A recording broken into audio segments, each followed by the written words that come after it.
በኢራን ትንቅንቁ ቀጥሏል። ኢራን ሰልፈኞቹ ላይ ጨከን እያለች ትገኛለች። የሞሳድ ተቀጣሪዎች ብላ በበርካቶች ላይ እርምጃ እየወሰደች የምትገኘው ኢራን በአንድ ሰልፈኛ ላይ ያሳለፈችው ውሳኔም ብዙዎችን አነጋግሯል። ይህ ሰልፈኛ ሰልፎችን በማቀነባበርና በመሳተፍ የሞት ፍርድ ሊፈረድበት ነው ተብሎ ለቤተሰቡ እንደተነገራቸው የተለያዩ መገናኛ ብዙሃን እየዘገቡ ይገኛሉ። በኢራን ነገሩ ከሯል። ከ2000 ሰዎች በላይ ሞተውበታል የተባለው የኢራን ተቃውሞ አሁንም አልበረደም። አሜሪካ ብቻ አይደለችም፣ አውሮፓም ኢራንን ወጥሮ ይዟል። የጀርመኑ ቻንስለር ፍሬድሪክ መርዝ የኢራን አብዮታዊ ስርዓት የመጨረሻዎቹ ቀናት ላይ ይገኛል ማለታቸውም ተሰምቷል። የአውሮፓ የውጭ ጉዳይ ሚኒስትሮችም በየሀገራቸው ያሉ የኢራን አምባሳደሮችን በመጥራት እየተቆጡ መሆናቸው ታውቋል። በሌላ በኩል የሩሲያው አነጋጋሪ ሚሳኤል ኦሬሽኒክ በዩክሬን የፈጸመው ጥቃት ከባድ ጥፋት ማድረሱ ተሰምቷል። ዩክሬን የተለያዩ ድሮኖችን የምታመርትበት እንዲሁም የአሜሪካውን F-16 ጨምሮ በርካታ የጦር ጀቶቿን የምትጠግንበት ማዕከል እንዳልነበር እንደሆነ ነው የተነገረው። ወደ ግዳጅ ሊሰማሩ የነበሩ ድሮኖችም እሳት እንደበላቸው ተሰምቷል። ማንም አያቆመውም የተባለው ኦሬሽኒክ ሚሳኤል ስራውን እየቀጠለ ነው። አውሮፓ ደግሞ ግራ ግብት ብሎታል። በኔቶ ጥላ ስር መሆን አያዋጣም እያለ የሚገኘው ብራሰልስ 100,000 ጦር አደራጅተን ራሳችንን እንጠብቅ የሚል ምክረ ሐሳብ አምጥቷል። ይህን ዜና የሰሙ ሰዎች ኔቶ ለሁለት ሊሰነጠቅ ወይስ ሊበተን ነው የሚል ጥያቄ እየጠየቁ ይገኛሉ። መንፈሱ የተረበሸበት ኔቶ ከዚህ ቀደም በነበረው ትብብር ላይ እንደማይገኝም እየተነገረ ይገኛል። በሌላ በኩል ዜሌንስኪ አሁንም ስልጣናቸውን ሙጭጭ ብለዋል። በወታደራዊ አዋጅ ስም ለቀጣዮቹ 3 ወራት በስልጣን ላይ የሚያቆያቸውን አዲስ ረቂቅ አዋጅ ለምክር ቤታቸው አቅርበዋል። ምርጫ አድርጉ እየተባሉ ሲወተወቱ የቆዩት ዜሌንስኪ ምርጫውን በወታደራዊ አዋጅ ስም ዳግም ለማለፍ እየሄዱበት ያለው መንገድ ከፍተኛ ችግር ፈጥሯል። እንዲሁም ቀጠናችንን ያወከው የሶማሌላንድ ጉዳይ አሁንም ውጥረቱ እንደቀጠለ ነው። ሶማሌላንድ ከእስራኤል ጋር የተፈራረመችውን ስምምነት ተከትሎ ከፍተኛ ስጋት ውስጥ የገባችው ሀርጌሳ ጠበቅ ያሉ እርምጃዎችን እየወሰደች እንደምትገኝ ተሰምቷል። ቤተ መንግስቱን ጨምሮ የተለያዩ መንግስታዊ ተቋማትን የሚጠብቁ ወታደሮች እየተሰማሩ ይገኛሉ። ጦሩም እዚህም እዚያም ጥበቃውን እያጠናከረ ይገኛል። የሀገሪቱ ፖሊስም ያለመታወቂያ እንቅስቃሴ አይፈቀድም ብሏል። ከአልሸባብ እስከ ሁቲ የተፎከረባት ሀርጌሳ በእስራኤል ዕውቅና ከተሰጣት በኋላ ብርቱ የጸጥታ ቁጥጥር እያደረገች መሆኑም ታውቋል። ፒያሳ ኔትወርክን ስትከታተሉ ሁሉንም በጥልቀት ታገኛላችሁ። ፒያሳ ኔትወርክን ሰብስክራይብ፣ ላይክ እና ሼር በማድረግ የፈጣን የተአማኒና የጥልቅ ዘገባዎች ቤተሰቡን ስንል በአክብሮት ጋብዘናል። አሁን ወደ ጉዳዮቻችን አለፍን።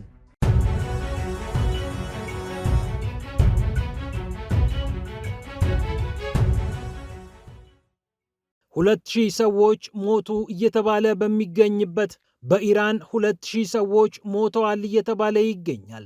ሮይተርስ የተለያዩ ምንጮቹን ጠቅሶ እንደዘገበው በኢራን የሟቾች ቁጥር ከ2000 አያንስም። የኢራን የጸጥታ ኃይሎችን ጨምሮ ሰልፈኞች እየተቀጠፉበት በሚገኘው ተቃውሞ በርካቶች እጃቸውን እያስገቡ ይገኛሉ። አሜሪካ እየፎከረች ነው። አውሮፓም በነገሩ ገብቶበት ጣት መቀሰሩንና መቆጣቱን ተያይዟል። ኢራን ደግሞ የሞሳድ ቅጥረኛ ናቸው ባለቻቸው ሰልፈኞች ላይ ብርቱ እርምጃ እየወሰደች ነው። ኢንተርኔት የተዘጋባት የቢሊዮነሩን ኤለን መስክ ስታርሊንክ ሳተላይትንም ሲግናል እየጠለፈች የምትገኘው ቴህራን ከፍተኛ ግብግብ ውስጥ ትገኛለች። ኢራናውያንም እንዲህ አይነቱን ነገር አይተን አናውቅም ብለዋል። በተለይ ራሽ በተባለችው ከተማ የሆነው ነገር ብዙዎችን ግራ አጋብቷል። የ26 ዓመቱ ኤፍራን ሱልጣኒ ከሰልፈኞቹ መካከል አንደኛው ነበር። በቁጥጥር ስር ዋለ። ለቤተሰቡ ስልክ ተደውሎ በነገው ዕለት የሞት ፍርድ ተፈርዶበት የሞት ቅጣቱን ይቀበላል ተባሉ ቤተሰቦቹ።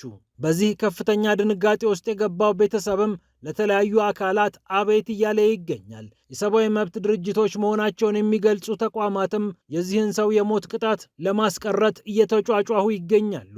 ኢራን ሰልፈኞቹ ላይ ምንም አይነት እርምጃ እንደምትወስድ እያሳወቀች ትገኛለች።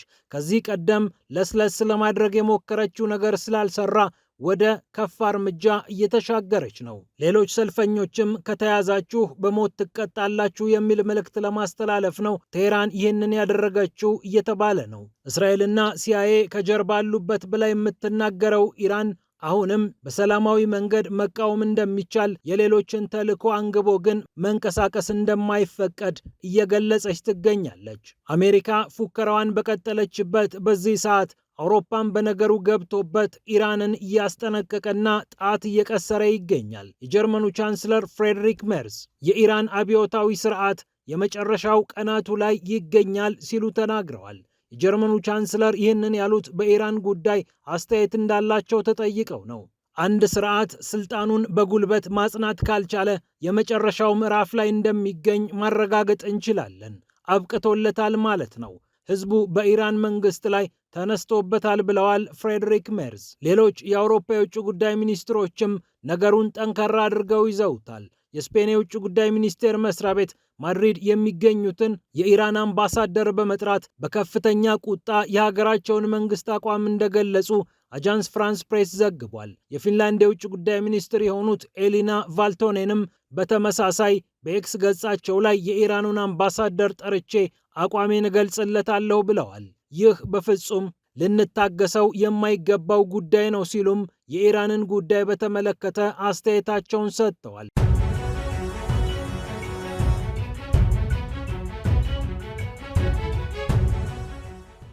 በሌላ በኩል የሩሲያው አነጋጋሪ ሚሳኤል ኦሬሽኒክ በለቪቭ እና በኪየቭ ከባድ ጥቃት መፈጸሙ ተሰምቷል። ዩክሬን ድሮን የምታመርትበትን ኤፍ-16 እና ሚግ 29ን የምትጠግንበትን ስፍራ እንዳልነበር አድርገነዋል ብሏል የሩሲያ የመከላከያ ሚኒስቴር። ኦሬሽኒክ ሃይፐርሶኒክ ባሊስቲክ ሚሳኤል እጅግ አደገኛ ከሚባሉት የዓለማችን ሚሳኤሎች መካከል የሚመደብ ነው። ከድምፅ ፍጥነት 10 እጥፍ ቀድሞ የሚበረው ኦሬሽኒክ ሃይፐርሶኒክ ባሊስቲክ ሚሳኤል በዩክሬን ላይ ተደጋጋሚ ጥቃቶችን እየፈጸመ እንደሚገኝ ይታወቃል። ባሳለፍነው ሳምንት የፈጸመውን ጥቃት በተመለከተ ዜናው የተሰማ ቢሆንም የሩሲያ ጦር ይህንን በተመለከተ እስካሁን ምንም ትንፍሽ ሳይል ቀርቷል። ኦሬሽኒክ ሃይፐርሶኒክ ሚሳኤሉ ከባድ ጥፋት እንዳደረሰ የገለጸው የሩሲያ የመከላከያ ሚኒስቴር መስሪያ ቤት ሚግ 29 እና ኤፍ-16 የሚጠገንበትን ዩክሬን ድሮን የምታመርትበትን ስፍራ አጋይተነዋል ብሏል። ለግዳጅ ዝግጁ የነበሩ ድሮኖችም መጋየታቸውን የመስሪያ ቤቱ ሪፖርት አመላክቷል። በሊቪቭ ይሄ ሲሰራ በኪየቭ ደግሞ ካሊበር እና ኢስካንደር ሚሳኤልን በመጠቀም የድሮን ማምረቻዎችን እንደመታች ሩሲያ አሳውቃለች። ዩክሬን ረጅም ርቀት መጓዝ የሚችሉ ድሮኖችን እያመረተች በሩሲያ በጥልቀት ገብታ የምታደርሰው ጥፋት ያሳሰባቸው ቭላዲሚር ፑቲን ለጦራቸው በሰጡት አቅጣጫ መሰረት እነዚህን የድሮን ፋብሪካዎች እዛው ባሉበት ማጋየት ድርድር የሌለው ምርጫ ተደርጎ ተወስዷል። የፑቲን መኖሪያ ቤት ድረስ ድሮን የላከችው ዩክሬን እንዲህ ከበድ ያለ እርምጃ ካልተወሰደባት አርፋ አትቀመጥምና ቭላዲሚር ፑቲንና መንግስታቸው ጠበቅ ያለውን እርምጃ እየወሰዱባት ይገኛሉ። ለዚህም ፈጣኑን ሃይፐርሶኒክ ሚሳኤላቸውን ኦሬሽኒክን መርጠው ልከውታል።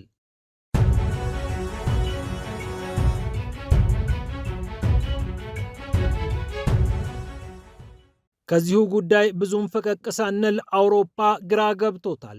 ከኔቶ ጥገኝነት መውጣት አለብን፣ ትራምፕም ጀርባቸውን አዙረውብናል እያለ የሚገኘው ብራሰልስ አሁን አውሮፓ ራሱ የራሱን ኃይል አደራጅቶ መታገል ይኖርበታል እያለ ይገኛል። ለዚህም እንደ አንድ ምርጫ የተወሰደው 100,000 የሚሆን ጦር አደራጅቶ መፋለም ነው። የአውሮፓ ህብረት የመከላከያ ኮሚሽነር የሆኑት አንድሪያስ ኩቢሊያስ እንደተናገሩት አውሮፓ ህብረት 100,000 ጦር ብቻውን ማደራጀት ይኖርበታል። ለዚህም ምክንያት የሚሆነው ደግሞ በኔቶ ላይ ጥገኝነት ስለማያስፈልግ ነው። በኔቶ አደረጃጀት ላይ ያለንን ጥገኝነት በመቀነስ ራሳችንን መከላከል እንደምንችል ማሳየት አለብን ያሉት ባለስልጣኑ በመከላከያ ጉዳይ ጠበቅ ያለ እርምጃ ልንወስድ ይገባል ብለዋል። ከዚህ ቀደም የፈረንሳዩ ፕሬዝዳንት ኢማኑኤል ማክሮን እና የቀድሞዋ የጀርመን ቻንስለር ኤንጌላ ሜርኬል ተመሳሳይ ሀሳብ ሲያራምዱ እንደነበርና አውሮፓ ራሱን መጠበቅ እንዳለበት ሲገልጹ እንደነበር ያስታውሱት እኒህ ባለስልጣን አሁንም አውሮፓ ጦሩን ማደራጀት እንዳለበት አስምረዋል። የሚፈራና 100,000 ብዛት ያለው ሰራዊት ሊኖረን ይገባል ሲሉም ካቢሊያስ ተናግረዋል። ይህንን የሚያስተባብር ደግሞ ከ10 እስከ 12 አባላት ያሉት የአውሮፓ የጸጥታ ካውንስል ሊቋቋም እንደሚገባም ጥቆማ ሰጥተዋል። አውሮፓ ህብረት የተመሰረተበትና የሊዝበን ስምምነት እየተባለ በሚጠራው ስምምነት ውስጥ ፕሮቶኮል ቁጥር 7 በተሰኘው ክፍል ላይ እንዲህ ተጽፏል። አባል ሀገራቱ ራሳቸውን ይከላከላሉ፣ የራሳቸውን ወታደራዊ በጀትና የራሳቸውን የጦር ሰራዊት መጠን ይወስናሉ፣ በጋራ እስካልተነጋገሩ ድረስ አውሮፓ የጋራ የሚባል ጦር አይኖራትም ይላል። ነገር ግን አሁን ግራ የተጋባው አውሮፓ ይህንን ነገርን በማሻሻል ጭምር የራሳችን ጦር ይኑረን እያለ ይገኛል።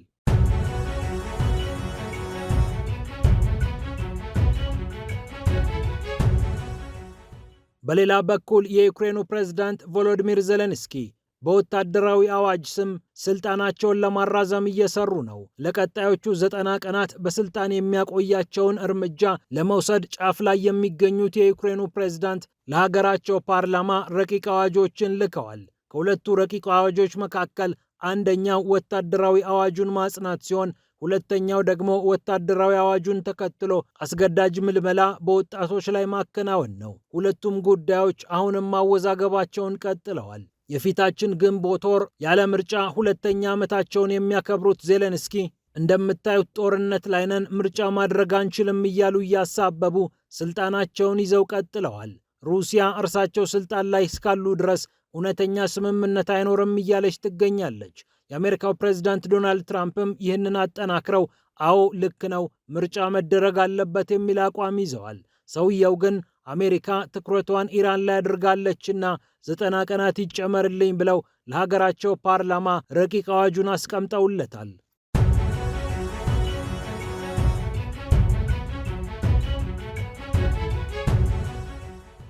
በመጨረሻም ሶማሌላንድ ጦሯን እያንቀሳቀሰች ራሷን እየጠበቀች ትገኛለች።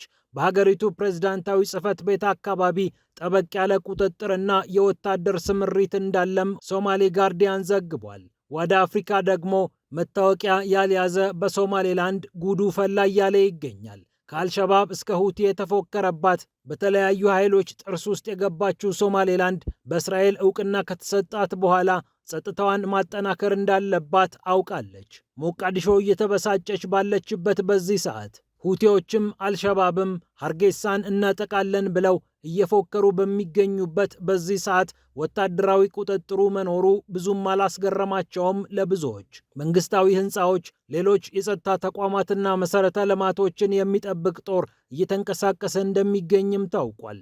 ምንም እንኳን ለአልሸባብ ጥቃት በጣም ሩቅ ናት የምትባለው ሶማሌላንድ ከ18 ዓመት በፊት ማለትም 2008 እንደ አውሮፓውያን አቆጣጠር ላይ ነበር በአልሸባብ ጥቃት የደረሰባት። ከዚያ ጊዜ አንስቶ ሰላሟን ጠብቃ መኖር የቻለችው ሀርጌሳ አሁን ግን ከተለያዩ አካላት ጥቃት ሊመጣ እንደሚችል እየጠበቀች ትገኛለች። ከሞቃዲሾ ጋር ያላት ግንኙነትም በከፍተኛ ደረጃ ሻክሯል። ስለዚህ መታወቂያ ሳትይዙ እንዳትንቀሳቀሱ፣ ሆቴል ያላችሁ፣ ተሽከርካሪ ያላችሁም ጭምር መታወቂያ አይታችሁ አከራዩ። ስትንቀሳቀሱም በመታወቂያ ይሁን፣ ይህንን የተላለፈ ችግር ሊገጥመው ይችላል ብላ እያስጠነቀቀች ትገኛለች። ኮሎኔል ሼክ ኢስማኤል የተባሉ የሀገሪቱ ፖሊስ አዛዥም ሁሉም ዜጋ ይህንን በጥንቃቄ ሊተገብር እንደሚገባ አሳውቀዋል። እውቅና ለዘመናት ጠምቷት የቆየችው ሶማሌላንድ በእስራኤል የተጠማችውን እውቅና ብታገኝም ሙሉ ለሙሉ ሁሉ ነገር አልጋ ባልጋ ይሆናል ብላ አላሰበችም። ተዘናግቶ ከመቀመጥ ራስን መጠበቅ በሚለው መርህ መሰረት የጸጥታ ኃይሏን እያደራጀች ትገኛለች። ፒያሳ ኔትወርክን ስትከታተሉ ስለቆያችሁ ክብረት ይስጥልን ብለናል።